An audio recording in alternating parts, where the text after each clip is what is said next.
Annual leave के बारे में 6 महत्वपूर्ण बातें इस प्रकार हैं। नंबर 1, जेसीओस, एनसीओस और अदर रैंक्स को हर साल 60 दिन 60 डेज की एनुअल लीव ऑथराइज है।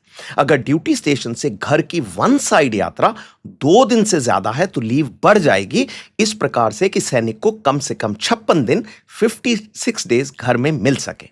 मान लीजिए सिपाही लिंबू उधमपुर से नागालैंड जाता है और उसे वन साइड 3 दिन लगते हैं, तो उसे एनुअल लीव 62 डेज मिलेगी, जिससे कि उसे 6 दिन यात्रा में लगेंगे और 56 डेज घर में मिलेंगे।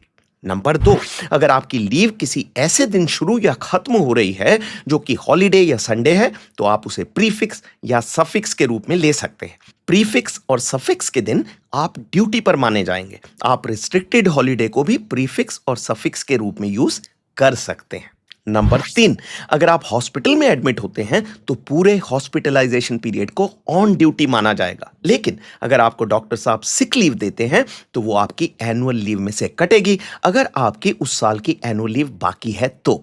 अगर सिक लीव बकाया एनुअल लीव से ज्यादा है तो उसे सिक लीव माना जाएगा, उसके अगेंस्ट किसी और लीव की कटौती नहीं होगी। इंपॉर्टेंट बात, हॉस्पिटल एडमिशन और सिक लीव का डीओ पार्ट 2 ध्यान से कराना है, वरना रिटायरमेंट के समय प्रॉब्लम आ सकती है।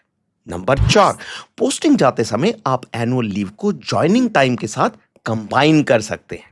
नंबर 5, जिस साल आप रिटायर हो रहे हैं उस साल आपको कितनी एनुअल लीव ऑथराइज होगी, तो अगर आप 31 जनवरी को रिटायर होते हैं तो आपको 29 दिन 29 डेज एनुअल लीव मिलेगी। अगर 28 या 29 फरवरी को रिटायर होते हैं तो 57 दिन यानी 57 डेज, और अगर 31 मार्च या उसके बाद रिटायर होते हैं तो पूरे 60 दिन की एनुअल लीव ऑथराइज होगी। और अंत में नंबर 6, आप 2 कंसेक्यूटिव सालों की एनुअल लीव को कंबाइन कर सकते हैं। उदाहरण के लिए, अगर आपने 2025 में एनुअल लीव नहीं काटी है तो ऐसा हो सकता है कि आप 2 नवंबर 2025 से लेकर 30 जनवरी 2026 तक की एनुअल लीव लें।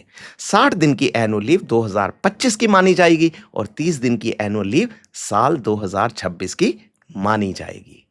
सभी प्रकार की लीव्स पर मेरे डिटेल्ड वीडियो को आप इस लिंक पर क्लिक करके देख सकते हैं। ऐसी और जानकारी के लिए मेरे चैनल को सब्सक्राइब करें। जय हिंद।